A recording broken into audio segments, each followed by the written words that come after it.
કબૂતરબાજી કાંડની તપાસમાં દેશ અને સરકારને બદનામ કરતા કબૂતરબાજોના મોટા કાવતરાનો ઘટસ્ફોટ। અમેરિકામાં ગેરકાયદે ઘૂસેલા મુસાફરો સુરક્ષાકર્મીઓ કે પોલીસના હાથે ઝડપાય તો ખાલિસ્તાની સમર્થન અને પાટીદાર અનામત ચળવળના સભ્યો હોવાનું અને તેમને સરકાર તરફથી ઇન્ડિયામાં ખતરો હોવાથી શરણ લેવા માંગતા હોવાનો જવાબ રજૂ કરતા હતા।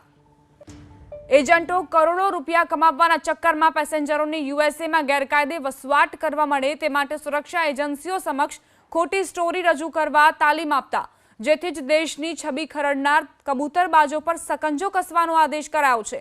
દેશમાંથી ગેરકાયદે રીતે અમેરિકા જતા 66 ગુજરાતીઓ સહિત 276 ભારતીયોના ફ્રાન્સના વિટ્રી એરપોર્ટ પરથી ઝડપાઈ જવાની ઘટના બાદ તપાસ ચાલી રહી છે, જેમાં ખુલાસો થયો છે કે ડિસેમ્બર મહિનામાં દુબઈથી 3 ટ્રીપ નિકારાગુઆ માટે લગાવીને 750થી વધુ ભારતીયોને મેક્સિકો બોર્ડર મોકલાયા હતા, જેમાં 200 જેટલા ગુજરાતીઓનો સમાવેશ થયો હતો।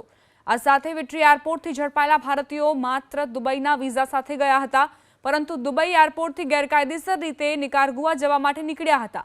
ઝડપાયેલા 66 ગુજરાતીઓના પાસપોર્ટની તપાસ કરતા તે દુબઈ ફરવા માટેના વિઝા સાથે પહોંચ્યા હતા અને જ્યાંથી તેમને બનાવટી ટિકિટ સાથે નિકારાગુઆ રવાના કરાયા હતા, જેથી આ અંગે નેશનલ એજન્સીની મદદથી તપાસ કરવામાં આવશે। આ સાથે એવી પણ વિગતો બહાર આવી છે કે કેટલાક એજન્ટો મોટાભાગના લોકોને મોબાઈલમાંથી ડેટા ડિલીટ કરાવી દીધો છે, જે રિકવર કરવા માટે ફોરેન્સિક એક્સપર્ટની મદદ લેવામાં આવી રહી છે। આ કેસમાં 14 એજન્ટ સામે ગુનો નોંધવામાં આવ્યો છે, સાથે તપાસમાં અન્ય એજન્ટના નામ પણ બહાર આવી શકે છે।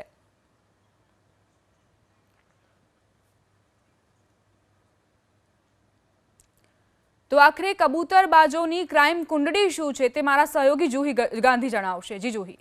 બિલકુલ દીપા, રોજ કબૂતરબાજીના રેકેટને લઈને સૌથી મોટા ખુલાસા થઈ રહ્યા છે, ત્યારે હવે ક્રાઇમ કુંડળી વિશે પર્દાફાશ થયો છે। ગુજરાત સીઆઈડી ક્રાઇમે 14 એજન્ટ્સ વિરુદ્ધ એફઆઈઆર નોંધી છે। દેશ સરકારને બદનામ કરવા કબૂતરબાજોના પેંતરાનો પર્દાફાશ થયો છે।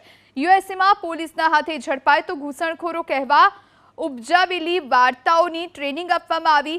યુએસમાં ઘૂસ્યા બાદ પંજાબીને ખાલિસ્તાની સમર્થક કહેવાની પણ સૂચના આપવામાં આવી। યુએસમાં ઘૂસ્યા બાદ ગુજરાતીને પાટીદાર આંદોલન સમર્થક કહેવાની પણ સૂચના આપવામાં આવી હતી। આ સાથે ભારત સરકારથી તેમને ખતરો હોવાથી અમેરિકામાં શરણાર્થી તરીકે રહેવા માંગે છે તેવી પણ વાર્તા ઘડી દેવામાં આવી। ઘૂસણખોરો પાસે ખોટી સ્ટોરી ઉપજાવી કરોડોની એજન્ટ્સ દ્વારા ઉઘરાણી કરવામાં આવતી હતી। તો આખી આ ક્રાઇમ કુંડળીનો પર્દાફાશ થયો છે। કબૂતરબાજોની ક્રાઇમ કુંડળીનો પર્દાફાશ થયો છે, ત્યારે યુએસ એજન્સીઓ યાત્રીઓના નિવેદનને આધારે તેઓના તૈયાર કરતા હતા એસાઇલમ। એક મુસાફર પાસેથી આરોપીઓ 60 થી 80 લાખ રૂપિયા લેતા હતા। તો 60 થી 80 લાખ રૂપિયા લેતા હતા। જો દંપતી હોય તો તેમની પાસેથી 1.25 કરોડ સુધીની રકમ નક્કી કરવામાં આવતી હતી। તો એજન્ટ્સ પેસેન્જર્સને દુબઈના વિઝા કરાવતા હતા અને દુબઈના વિઝા પર વિઝિટર વિઝા પર દુબઈ પહોંચાડવામાં આવતા હતા, ત્યાંથી નિકારાગુઆ અને ત્યાંથી અમેરિકાની બોર્ડર ક્રોસ કરવામાં આવતી। દુબઈથી નિકારાગુઆ થઈ અને અમેરિકા પહોંચાડવામાં આવતા મેક્સિકોમાં માફિયાઓની મદદથી એજન્ટ્સની ગેંગ મુસાફરોને અમેરિકાની બોર્ડર ક્રોસ કરાવતા હતા। ડિસેમ્બર 2023માં 3 ફ્લાઇટ્સથી 750 લોકો ગેરકાયદે યુએસએ પહોંચી ચૂક્યા છે।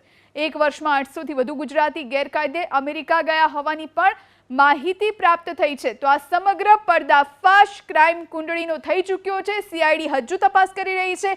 એજન્ટ્સ ભૂગર્ભમાં ઉતરી ચૂક્યા છે અને હવે આ એજન્ટ સુધી પહોંચવાના રસ્તે સીઆઈડી છે। જી દીપા।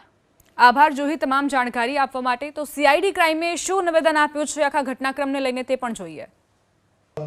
3 लोग पकड़े so that they can get asylum very easily। जो भी एजेंट्स है उनको इसी तरह के सिखा के बोलते हैं, भेजते हैं कि for Punjabis if they say that they are Khalistani members of Khalistan group, so उनको इसीलिए असलम मिल जाता है। इसी एक्सपेक्टेशन के साथ ये स्टोरी बोलते हैं। गुजरात से जो जाते हैं उनका अलग अलग depending upon their age group, उनकी कम्युनिटी, रिलीजन, उसके हिसाब से उनको स्टोरीज मतलब फैब्रिकेट करके बोलते हैं। ये स्टोरी बोलने से आपको सक्सेसफुल असलम के लिए